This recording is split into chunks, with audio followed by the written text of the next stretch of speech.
World top rankings ఉన్న యూనివర్సిటీస్లో ఎలాంటి IELTS రాయకుండా ఫ్రీ ఎడ్యుకేషన్ అండ్ స్కాలర్షిప్ అందుకోవాలంటే contact Videsh consults. Welcome to I dream. నేను మీ జర్నలిస్ట్ అలీంని. ప్రస్తుతం రాష్ట్రంలో పీకే ఎవరైతే ఆ పీకే టీం ఐపాక్ అంటారో వాళ్ళు రాత్రి నారా చంద్రబాబు నాయుడు కలిసిన నేపథ్యంలో ప్రస్తుతం ఆ ప్రశాంత్ కిషోర్ సంబంధించి ఆ టీము చంద్రబాబు పనిచేస్తుందని చెప్పి కూడాను సోషల్ మీడియాలో పెద్ద ఎత్తున వార్తలు వైరల్ అవుతున్నాయి. అయితే గతంలో కూడాను ప్రశాంత్ కిషోర్ లాంటి వ్యక్తుల వల్లే ఇటు ఆంధ్రప్రదేశ్ లో కులాలు మతాల మధ్యన గొడవలు జరుగుతున్నాయని పదే పదే చంద్రబాబు బహిరంగ ఈ అంశాన్ని చెప్పేవారు. అయితే ప్రస్తుతం ఈ అంశం మీద మనతో చర్చించడానికి అందుబాటులో ఉన్నారు ఆ సీనియర్ జర్నలిస్టు, రచయిత, అలాగే ఎడిటర్ కొమ్మినేని శ్రీనివాస్ గారు. సార్ నమస్తే, గుడ్ మార్నింగ్. నమస్కారం. సార్ చెప్పండి, ఏంటి ప్రశాంత్ కిషోర్ గతంలో రాష్ట్రంలో కులాల మధ్య మతాల మధ్య విద్వేషాలు రగులుస్తున్నాడని చెప్పి పెద్ద ఎత్తున తెలుగుదేశం పార్టీ నాయకులు ఆరోపించేవాళ్ళు. ఇప్పుడు 200 కోట్ల రూపాయలు డీల్ అయిందని కూడా చెప్తున్నారు. ఏమో డీల్ సంగతి నాకు తెలియదు, కానీ ఏదైనా భారీ మొత్తం లేకుండా అటువంటి వాళ్ళు రారు కదా జనరల్ గా డీల్ కుదుర్చుకోవడానికి ముందు. ఇక్కడ ఇంట్రెస్టింగ్ థింగ్ ఏంటంటే మీరు ఇంకొక పాయింట్ మీరు మిస్ అయ్యారు. అదేమంటే నేను ఇప్పుడే ఒక వీడియో చూశాను. చంద్రబాబు నాయుడు గారు ఇదే ప్రశాంత్ కిషోర్ ని పట్టుకుని బీహార్ డకాయిట్ అన్నాడు. డకాయిట్ అంటే దారి దోపిడీలు చేసేవాడను, లేకపోతే ఇళ్ల దోపిడీలు చేసేవాడను. సో ఇప్పుడు అదే దోపిడీదారుణ్ణి ఆయన మాటల్లో, నేను అంటలేదు, అదే దోపిడీదారుణ్ణి అడ్డం పెట్టుకుని ఈయన ఆంధ్రప్రదేశ్ లో దోపిడీ చేయాలనుకుంటున్నారా ఏంటో తెలియట్లేదు.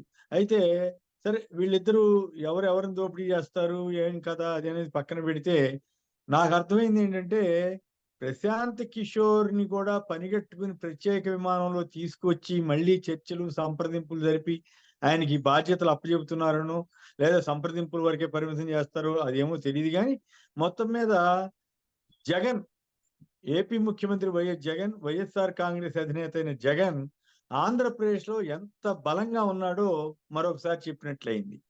ఎంత శక్తిమంతుడుగా ఉండకపోతే ఆయన మళ్ళీ ప్రశాంత్ కిషోర్ ని ఆశ్రయించాల్సిన అవసరం ఎందుకు వస్తుంది? ప్రశాంత్ కిషోర్ శరణు కోరవలసిన అవసరం ఎందుకు వస్తుంది? ప్రశాంత్ కిషోర్ ఒకప్పుడు జగన్ గారికి వ్యూహకర్తగా కీలకంగా వ్యవహరించి ఉండవచ్చు, ఇచ్చి ఉండొచ్చు. కానీ బేసిక్ గా జగన్ గారి మీద జనంలో ఉన్న ఆదరణ, అభిమానం, ఆయన వర్కౌట్ చేసినటువంటి ఈక్వేషన్స్, కాంపోజిషన్స్, వీటిని అట్లాగే ఇచ్చిన హామీలు, వీటన్నిటి ఆధారంగా ప్రజలు ఆయనకి పాజిటివ్ ఓటు ఇచ్చారు. అంతే తప్ప చంద్రబాబు గారికి నెగిటివ్ ఉన్నప్పటికి కూడా కేవలం చంద్రబాబు గారి నెగిటివ్ మీదే జగన్ గారిని గతంలో ఎన్నుకోలా. జగన్ గారు చెప్పినటువంటి అనేక అంశాల మీద నమ్మకం కుదిరి పాజిటివ్ ఓటు, అంటే ఎప్పుడైనా సరే వేవ్ వస్తే అది పాజిటివ్ వేవ్ అవుతుంది. ఉదాహరణకి తెలంగాణలో మీకు కాంగ్రెస్ కి అనుకూల ఓటు కాదు వచ్చింది, కేవలం కేసీఆర్ వ్యతిరేక ఓటు మాత్రమే వచ్చింది. కాంగ్రెస్ కి వేవ్ వస్తే 70 నుంచి 80 సీట్లు వచ్చి ఉంటే అప్పుడు ఇది కాంగ్రెస్ వేవ్ అయి ఉండేది.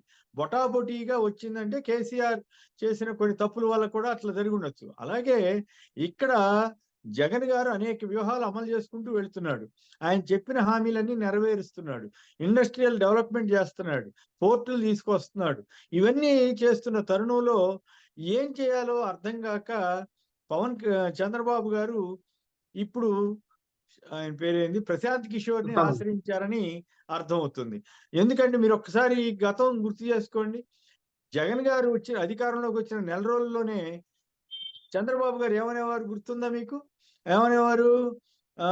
జనమంతా బాధపడిపోతున్నారు, ఇదేంటి మిమ్మల్ని ఓడిచ్చేసాము, జగన్ గెలిపించామని బాధపడుతున్నారు అని చెప్పడమే కాకుండా కొంతమంది లేడీ ఆర్టిస్టులను తీసుకొచ్చి ఆయనకి కోసం ఏడుస్తున్నట్టుగా కూడా మొత్తం డ్రామా క్రియేట్ చేసి వీడియోలు వదిలేవాళ్ళ కాదా? ఆ రకంగా కొంతకాలం ప్రచారం చేశారు. ఆ తర్వాత ఏమన్నారు? రాష్ట్రాన్ని విధ్వంసం చేస్తున్నాడు, అందుకే జనమంతా మా వెనకాలకు వచ్చేస్తున్నారు, తెలుగుదేశం పార్టీ ఈసారి గెలవబోతా ఉంది, స్థానిక ఎన్నికల్లో మా తడాక చూపిస్తామన్నారు. ఓహో అనుకున్నారు. అనుకుని స్థానిక ఎన్నికలకు వెళ్ళారు. వెళ్తే ఏమైంది? ఎప్పుడు లేని విధంగా 90% రికార్డు స్థాయిలో వైసీపీ గెలిచింది. వైసీపీ గెలిస్తే అప్పుడేమైంది? కొంతకాలం ఆగిపోయారు, కామ్గా ఊరుకున్నారు. మళ్ళీ ఏం చేశారు? ఈసారి జనసేనకి లవ్ లెటర్లు పంపించారు. లవ్ లెటర్ ఎట్లా పంపించారు మీకు గుర్తుంది కదా? కుప్పంలో ఆయన ఏమన్నాడు? కుప్పంలో ఒక సభలో నేను నేను కోరుకుంటున్నా జనసేన వాళ్ళు రావాలి కదా, ప్రేమ ఒకవైపు నుంచే ఉండదు కదా అన్నది. సో అవునండి. అవును. జనసేనకి పవన్ కళ్యాణ్కి ప్రేమ లేఖలు మొదలయ్యాయి. నిజానికి జనసేనని పవన్ కళ్యాణ్ ఓడిపోగానే బీజేపీలో పంపించింది చంద్రబాబే అయినా, బట్ కలుపుకోవడానికి ఒక ప్రాతిపదిక తయారు చేయాలి కాబట్టి ఆ రకమైనటువంటి కొత్త నాటకం, ఈ నాటకానికి తెరదీశారు. సో అదైపోయింది. ఆయన పవన్ కళ్యాణ్ గారు కూడా ఈ ఓటు చీలనివ్వం అనే కొత్త ఆయన ఆయన పాత్ర ఆయన పోషిస్తూ వచ్చాడు. సో చివరికి ఓటు చీలనప్పటి నుంచి మేము టీడీపీ తోటి అవసరమైతే కలుస్తామని ఎప్పుడైతే పవన్ కళ్యాణ్ చెప్పారో, అదే రోజు చంద్రబాబు గారు ఏమన్నారు, ఇంకేముంది వైసీపీ వణికిపోతా ఉంది, మేమిద్దరం కలిసేసరికి అన్నారు. ఓహో కాబోలనుకున్నారు జనం. తర్వాత ఏమైంది, ఈయన సొంతంగా వ్యూహకర్తలను తెచ్చుకున్నాడు. ఎవరు? చంద్రబాబు గారు. ఎవరు? చంద్రబాబు. అని ఒక ఆయన, కిషన్ సింగ్ ఏదో పేరు చదివాను. రాబిన్ శర్మ. రాబిన్ శర్మ ఒక ఆయన, ఇంకెవరో సింగ్ అంట. సో అవునండి. ఇద్దరు కార్యకర్తలతోటి నడుపుకుంటున్నారు. సో నడుపుకొని ఇంకేముంది మాకు ఎదురు లేదు అనుకున్నారు. బీజేపీతో కూడా పొత్తు పెట్టుకుంటాం అవసరమైతే అని తంటాలు పడుతున్నారు. లేదు ఇండిపెండెంట్గా ఉంటామని ఒకసారి, ఇప్పుడు కాంగ్రెస్ తో కూడా కలవచ్చని ఓ ప్రచారం, ఇవన్నీ జరుగుతున్నాయి. ఇవన్నీ చాలవన్నట్లు ప్రశాంత్ కిషోర్ దగ్గరికి వెళ్ళారు. అంటే ఏమిటి దాని అర్థం? చంద్రబాబు తన 45 ఏళ్ల సీనియారిటీ తోటి ఇతవరకు అనేక వ్యూహాలు పన్ని అధికారంలోకి వచ్చాడు.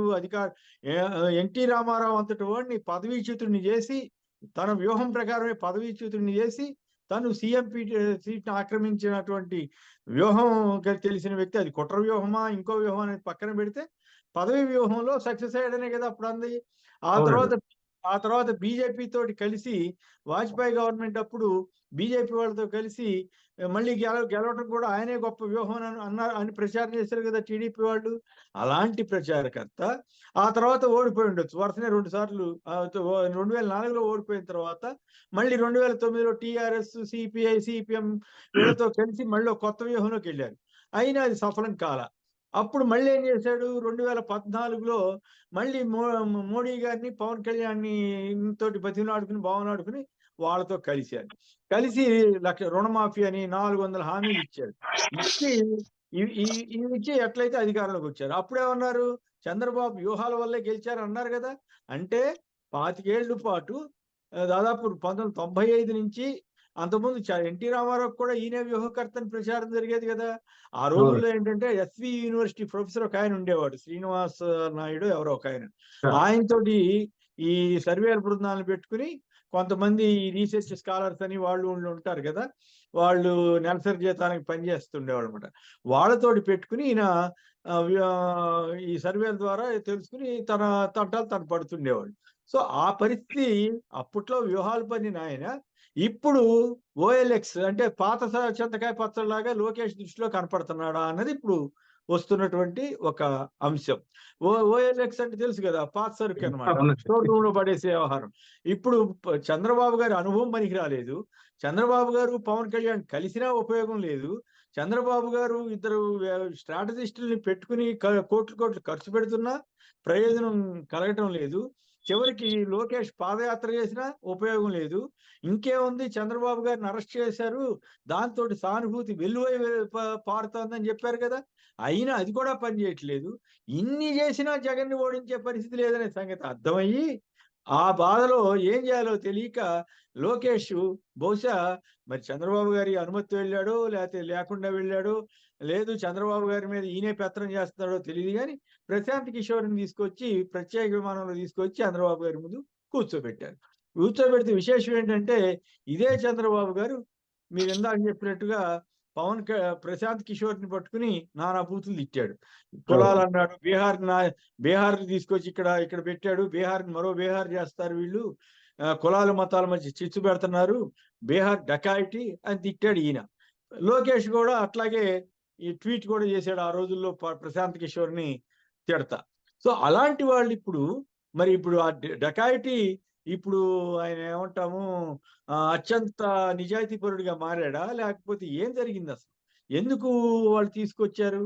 లోకేష్ గారికి ప్రత్యేక విమానాలు తీసుకురావాల్సినంత అవసరం ఎందుకు వచ్చింది అంటే, దాని అర్థం చంద్రబాబు నాయుడు గారు పాత వ్యూహాలు పనికిరావు, ఆయన ఏదో చెప్పినట్టుగా చేసినట్టుగా ఉంటే కుదరదు. సో ఇప్పుడు ఉన్నటువంటి వ్యూహకర్తలు కూడా సరిపోరు. పవన్ కళ్యాణ్ అంతకంటే పనికిరాడు, పవన్ కళ్యాణ్ పనికిరాడు అన్న సంగతి ఆయనే చెప్పాడు కదా. చంద్రబాబు అనుభవం కానీ సమర్థత కానీ పవన్ ఉన్నాయి కాబట్టి చంద్రబాబు ముఖ్యమంత్రి అన్నాడంటేనే పవన్ కళ్యాణ్కి అవేమి లేవని ఆయనే ఒప్పుకున్నాడని కూడా చెప్పారు కదా. సో అయినప్పటికీ కూడా ఈ పరిస్థితుల్లో పవన్ పీకే అంటే ప్రశాంత్ కిషోర్ పట్టుకోవడం ద్వారా ఒక మైండ్ గేమ్ ఏదో ఇంకేమో ప్రశాంత్ కిషోర్ అప్పట్లో పనిచేశాడు కాబట్టి ఇక్కడ ఇప్పుడు కూడా తెలుగుదేశానికి అనుకూలంగా వచ్చాడు కాబట్టి ఇంకేమో గెలిచిపోతాం అని ఒక భ్రమ కల్పించడం ఒక ఎత్తు అయితే, రెండు వీళ్ళు ఎవరు పనికిరారు కాబట్టి తీసుకొచ్చారు అనేటువంటి ఇంపాక్ట్ క్రియేట్ చేయడం కోసం ఈ తంటాలు పడుతున్నారు. బట్ ఓవరాల్ గా నాకు అర్థమైంది ఏంటంటే వీటన్నిటి వల్ల జగన్ మరింత బలోపేతం అయ్యాడు, మరింత శక్తిమంతుడయ్యాడు. ఆయన బలం ప్రజలకి చాలా గట్టిగా తెలిసినట్లయింది. ఇంతమంది వచ్చి కలిసినా కూడా జగన్ ని ఓడించలేని పరిస్థితి ఉందన్నమాట. అందుకనే ప్రశాంత్ కిషోర్ దాకా వెళ్ళి బతిమిలాడి తెచ్చుకోవాల్సి వచ్చింది, బీహార్ డెకాయిటీని తీసుకురావాల్సి వచ్చిందా అని చంద్రబాబుని అడిగితే ఏం చెప్తాడు సమాధానం? కాబట్టి ఈ ప్రశాంత్ కిషోర్ రాక జగన్ కి ఒక రకంగా మేలు చేసిందని చెప్పొచ్చు.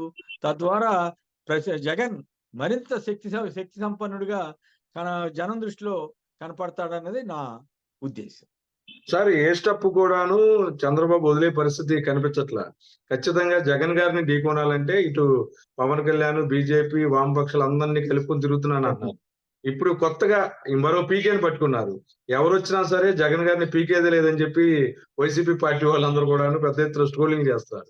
అంటే చంద్రబాబు నాయుడు కావాలని పిలిచారంటారా, లేకపోతే ఇది లోకేష్ ఒక ఇంటర్నల్ అండర్స్టాండ్ తో జరిగిందంటారా? నాకేదో అనుమానంగా ఉంది. చంద్రబాబు గారు ఇంకొక ఇద్దరిని మరి మర్చిపోయాను. రామోజీరావు, రాధాకృష్ణ, టీవీ5 నాయుడు ఇలాంటి వాళ్ళు ఇంత ఎల్లో మీడియా అంతా విపరీతంగా పనిచేస్తున్నా, రోజు నిత్యం అబద్ధాలు రాస్తున్నా జనం నమ్మట్లేదనే ఒక అభిప్రాయం కూడా ఉండొచ్చు. అంటే ఇక్కడ నేను 3-4 పాయింట్లు మళ్ళీ ఒకసారి చెప్తాను. ఒకటి, చంద్రబాబు సీనియారిటీ గోవిందా, చంద్రబాబు పవన్ కళ్యాణ్ కలిసినా లాభం లేదు, లోకేష్ పాదయాత్ర చేసినా ఉపయోగం లేదు, టీడీపీ జనసేన పొత్తు పెట్టుకున్నా గెలిచే పరిస్థితి కనపడటం లేదు, రాబిన్ శర్మ ఇంకో సింగు ఇద్దరిని పెట్టుకుని వ్యూహకర్తలను పెట్టుకున్నా ఉపయోగం లేదు, చివరికి రామోజీరావు గారు, రాధాకృష్ణ గారు, టీవీ5 నాయుడు వంటి వాళ్ళు ఎంత విష ప్రచారం చేస్తున్నా జనం నమ్మడం లేదు, పచ్చి అబద్ధాలు రాస్తున్నా జనం పట్టించుకోవటం లేదు. ఎట్లా ఈ అన్నిటినీ ఎట్లా అధిగమించి వీటిని మళ్ళీ జనాన్ని మోసం చేయాలంటే ఇంకెవరితో తీసుకురావాలి, ఇంకేం చేయాలి అనేది ఆలోచనలోకి వెళ్ళి ప్రశాంత్ కిషోర్ని పట్టుకొచ్చారేమో నాకు అనిపిస్తుంది. ఆయన వ్యూహాలు ఏమన్నా ఉపయోగపడతాయేమో అనే ఆశతోటి వచ్చి ఉండాలి. కానీ ఆయన వ్యూహాలు కూడా ఉపయోగపడతాయని మనం అనుకోక్కర్లేదు. ఎందుకంటే ఉత్తరప్రదేశ్లో ఇప్పుడు పాయింట్ ఏంటంటే, అంబటి రాంబాబు గారు ఒక ఆసక్తికరమైన వ్యాఖ్య చేశారు. మెటీరియల్ ఉంటే మేస్త్రి పని చేయొచ్చని. అట్లాగే అక్కడ జనంలో ఆదరణ ఉంటే వీళ్ళు యాడ్ చేయొచ్చు. ఇప్పుడు జగన్ గారు గెలిచారంటే కేవలం ప్రశాంత్ కిషోర్ చెప్పినట్టు చేస్తే గెలవలేదు. ఆయన సొంత ఎజెండా తోటి ముందుకు వెళ్ళాడు, జనాన్ని నమ్మించాడు, జనాన్ని కన్విన్స్ చేశాడు. ఇప్పుడు ఆయన ఏం చెప్పాడో అది చేశాడు కాబట్టి ఇప్పుడు మళ్ళీ గెలిచే పరిస్థితి తెచ్చుకున్నాడు అనేది ఎక్కువ మంది భావన. సో అందువల్ల ప్రశాంత్ కిషోర్ వచ్చేస్తే అంతా జరిగిపోయేటట్టు అయితే ఉత్తరప్రదేశ్లో గెలిచి ఉండాలి. లేదా మోడీ గారు 2019లో గెలిచి ఉండకూడదు. ఎందుకంటే 2014లో మోడీ గారికి అనుకూలంగా చేశాడు. 2014 వచ్చేసరికి మోడీ ఈయనతో సంబంధం లేకుండానే వాళ్ళు చేసుకున్నారు కదా. సో కొన్ని రాష్ట్రాల్లో గెలిచారు, కొన్ని రాష్ట్రాల్లో ఓడిపోయారు ప్రశాంత్ కిషోర్ వ్యూహకర్తగా ఉన్నప్పటికి కూడా. సో అందువల్ల ఏది ఎట్లయినా జరిగే అవకాశం ఉంటుంది అనేది అర్థం అవుతుంది. సార్ రాంబాబు గారు పన్నీగా మెసేజ్ పెట్టారు, పనోడు ఉంటే తప్ప ఇవన్నీ పనిచేస్తాయని. అది వాస్తవం సరే, మేస్త్రి చక్కగా కట్టాలి అన్నారు. అది వాస్తవమే. మీరు గమనిస్తే టీడీపీ మీడియా, సోషల్ మీడియాలో కానీ టీడీపీ ఇంకేముంది ప్రశాంత్ కిషోర్ వచ్చారని ప్రచారం చేస్తున్నారు. వాళ్ళకి అర్థం కాని విషయం ఏంటంటే, ఇంతమంది వచ్చినా మళ్ళీ ప్రశాంత్ కిషోర్ దాకా వెళ్ళారు ఏంద్ర బాబు అని జనం అనుకునే పరిస్థితి అనమాట.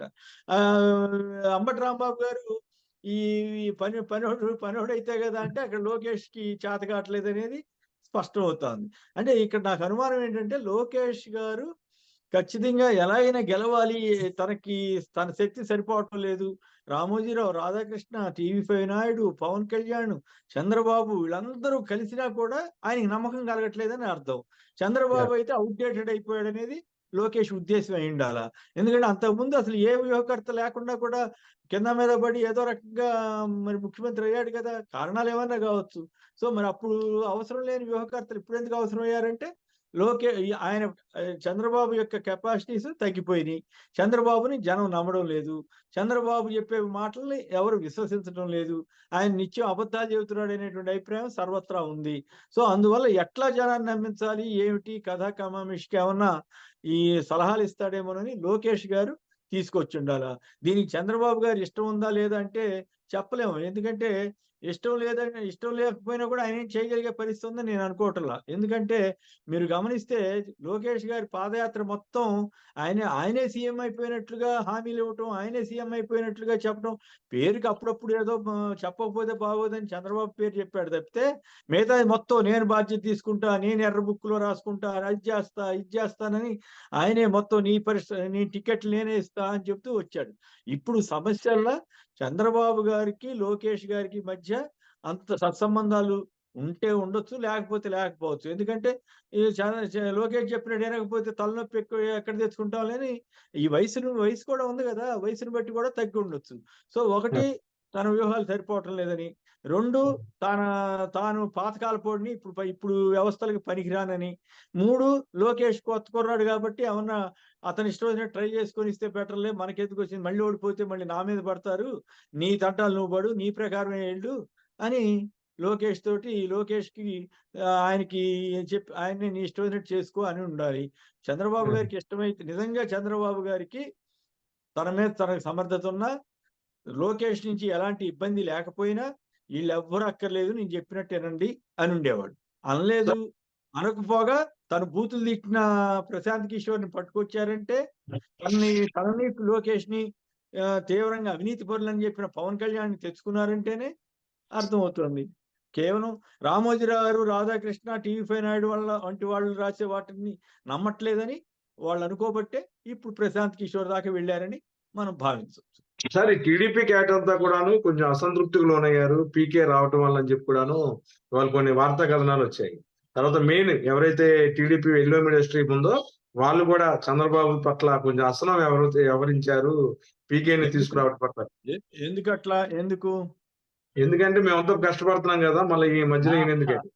అదే నేను ఇప్పుడు రోజు జగన్ గారిని అదే పనిలో ఉన్నారు కదండి వీళ్ళు. అంటే వాళ్ళల్లో కొందరు కాస్త ఆలోచనా పరులకి ఒక అభిప్రాయం వస్తది. సార్. ఏమిటి ఇది మనం తిట్టిన ప్రశాంత్ కిషోర్ ఈ రాష్ట్రం వాడు గాదు. ఈ ప్రాంతం వాడు గాదు. యాహ్! ఎక్కడో బీహార్‌లో పాదయాత్ర చేసుకుంటున్నాడు. ఆయనే గెలవలేకపోతున్నాడు. ఆయనే అధికారంలోకి రావాలని అనుకుంటున్నా సాధ్యం కావట్లేదు. ఆయన సీఎంలు చేసేసారు కానీ తనెందుకు అవ్వట్లేదనేది అర్థం కావట్లేదు. అలాంటి వ్యక్తిని ఇప్పుడు పట్టుకురావటం వల్ల ఏమవుతుంది? డీమోరలైజ్ అవుద్ది. పార్టీ క్యాడర్ గాని, ఈవెన్ రాధాకృష్ణ, రామోజీరావు గారు ఇట్లాంటి వాళ్ళకి తప్పదు కాబట్టి మోస్తారు. అది వేరే విషయం. కానీ టీడీపీ క్యాడర్‌లో డీమోరలైజ్ అవుద్ది. అంటే మనం ఇంత వీక్‌గా ఉన్నామా? అందుకే వీళ్ళందరిని పట్టుకొచ్చినా కూడా ఉపయోగం జరగట్లేదనే ఒక ఫీలింగొచ్చి, దాంతోటి ఇప్పటి వరకు చేసిన ప్రయత్నాలన్నీ ఏటో పోసినట్టయింది అని వాళ్ళు ఫీలయ్యి అట్లా మాట్లాడుతుండొచ్చు. అసహనం వ్యక్తం చేసి ఉండొచ్చు మీతో మాట్లాడిన వాళ్ళు. అది కూడా వాస్తవమే అయ్యుండొచ్చు. సార్ మొన్న టైమ్స్ నౌ దానికి ఒక ఇంటర్వ్యూలో నేను మాట్లాడుతూ ఒక మాజీ ముఖ్యమంత్రి కుమారుడు నన్ను కలిశాడు. సోషల్ మీడియాలో రాష్ట్రంలో విద్వేషాలు రెచ్చగొట్టాలన్నాడు. దానికి ఇంత ప్యాకేజ్ అవుద్దని చెప్పారని ఒక మీటింగ్‌లో చెప్పారు. ఇప్పుడు ఆ మాజీ ముఖ్యమంత్రి కూడా ఈయనేనా? ఏం మరి అది మనం ఎట్లా చెబుతాం? మరి ఈయన అది ఇంకెవరో ఈయన నాకు అర్థమైంది ఏంటంటే చంద్రబాబు గారి కంటే ఘోరంగా కూడా లోకేష్ వ్యవహరించడానికి సిద్ధపడతాడన్న సంగతి అర్థమవుతా ఉంది. లోకేష్ ఏమంటున్నాడు? నేను చంద్రబాబు లాగా కాదు. నేను మొత్తం దుమ్ము దులిపేస్తాను. మొహమాటం లేకుండా ఆళ్ళని కొడతాను, ఈళ్ళని కొడతాను. ఎంతకైనా తెగిస్తాను అని ప్రచారం ఆయనే చేసుకుంటున్నాడు గదా! ఏమన్నాడు ఆయన? నేను తిక్కలాడినా లేతే ఏదో అన్నాడు. ఏమన్నాడు? నేను నేను ఊరుకునే మనిషిని గాదు. ఏదో అన్నాడండి. నేను అంతకంటే సైకో అన్న పదం వాడుకోలేదు గానీ ఇంకోటేదో వాడాడు. నేను ఎంతకైనా తెగిస్తాను, ఏమైనా జేస్తాను, నేను చంద్రబాబు లాగా కాదు అని చెప్పాడు గదా! సో, అందువల్ల చంద్రబాబు గారిలాగా కాకుండా ఇతను కాస్త విజ్ఞతతోటి ఒక పద్ధతిగా వ్యవహరించుంటే లోకేష్కి మంచి గుర్తింపు వచ్చి ఉండేది. కానీ ఎలాగలా అధికార పగ్గాలు చేపట్టాలి, అధికారం రేపు చంద్రబాబు ఒకవేళ గెలుస్తారని నేను అనుకోవట్లేదు. ఒకవేళ ఖచ్చితంగా అది పొరపాటున అవకాశం గెలిచినా లేదులేండి. చంద్రబాబుని సీఎం చేస్తాడా లోకేష్ అంటే అది కూడా డౌటే. నువ్వు పక్కన కూర్చో అని చెప్పి ఆయన పీఠం ఎక్కినా పర్వాలా. లేదు ఒకవేళ ఎక్కినా ఓ ఏడాది కంటే ఎక్కువ ఉంచుతారని మనం అనుకోక్కర్లేదు. ఆయన ప్రస్తుతం అంతా ఆయన హవా నడుస్తోంది కదా! టికెట్లు కూడా తానే ఇస్తానంటున్నప్పుడు చంద్రబాబు పాత్ర పరిమితం అయిపోయింది. చంద్రబాబుని మీరు ఇందాక అన్నట్టు ఓఎల్ఎక్స్‌లో పెట్టేసి లోకేషే ఇట్లాంటియన్నీ చేస్తున్నాడని అనుకోవాలి. అంటే టీడీపీ క్యాడర్ అంటాం ఏంటంటే భువనేశ్వరి, లోకేష్ గారే ప్రస్తుతం 2024 ఎలక్షన్లు నడిపిస్తున్నారంటారు. అంటే యాక్చువల్‌గా మరి బ్రాహ్మణి గారి పేరు చెప్పలేదా? ఇంక కలపలా అది కూడా కలుపుతారు. బ్రాహ్మణి గారు మరి వాకింగ్ చేసుకుంటున్నారేమో ఇక్కడ హైదరాబాద్‌లో ఆ సాయంత్రం పూట. అది వేరే విషయం గానీ వారు కానీ బాబు గారి పరిస్థితి దారుణంగా ఉంది సార్. ఆ! ఒక విజనరీ ఉన్న లీడరు ఏదో తిప్పలు పడి సీఎం అయ్యాడు. ఇప్పుడు ఏం చేసినా సరే జనాలు నమ్మట్లా. ఇంట్లో వాళ్ళు అంటే నమ్మట్లా, ప్రజలు నమ్మట్లా. అది ఆయన చేసి అందుకే కదా ఇప్పుడు ఎక్కడ లేని హామీలు ఇస్తున్నాడు. ఎక్కడెక్కడో అసలు ఈ జగన్ గారు 10 హామీలు ఇస్తేనే నాశనం అయిపోయిందన్న ఈయన 100 హామీలు ఇస్తానంటున్నాడు. పని దుర్మార్గం సార్. అవును. అది మరి అవన్నీ కాలమే చెప్పాలి.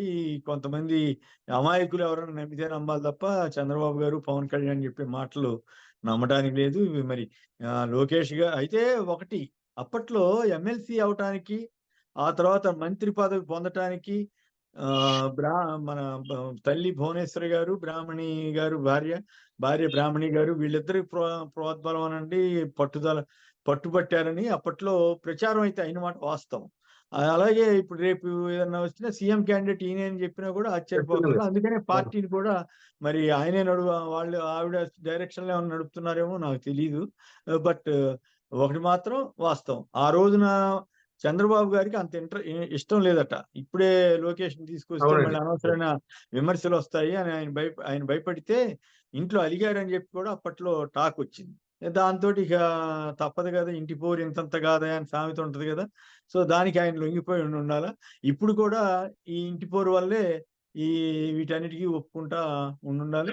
ఇది ఎట్లైనా ఓఎల్ఎక్స్ కింద లెక్క కదా! ఆయన జనం దృష్టిలో గాని, లోకేష్ గారి దృష్టిలో గాని, చంద్రబాబు గారు ఈ వయసొచ్చిన తర్వాత. Okay sir. ఓకే. మొత్తమే కూడాను ప్రశాంత్ కిషోర్ రాక వల్ల తెలుగుదేశం పార్టీ ఏదైతే లబ్ధి అనే అంశాన్ని పక్కన పెడితే ప్రజలెవరు కూడాను ప్రస్తుతం ఉన్న పరిస్థితుల్లో టీడీపీని నమ్మే పరిస్థితి లేదంటున్నారు senior journalist, AP media academy chairman అంతేకాదు మిత్రమా. సార్. అంతేకాదు మిత్రమా. దీనివల్ల జగన్ ఎంత బలంగా ఉన్నది మరొకసారి అర్థమైపోతుంది. అవునండి. అవును. జగన్ బలం అంటే కూడాను ప్రజలకు తెలుస్తుంది. అందుకని ఏదో ఒక విధంగా అందరిని కలుపుకోవటం, అన్ని రకాల వాళ్ళని తీసుకురావటం అనేది లోకేష్ చేస్తున్నారని చెప్పి కూడాను తెలుస్తుంది. ఐటెం కోసం అబ్దుల్ అలీ, విజయవాడ.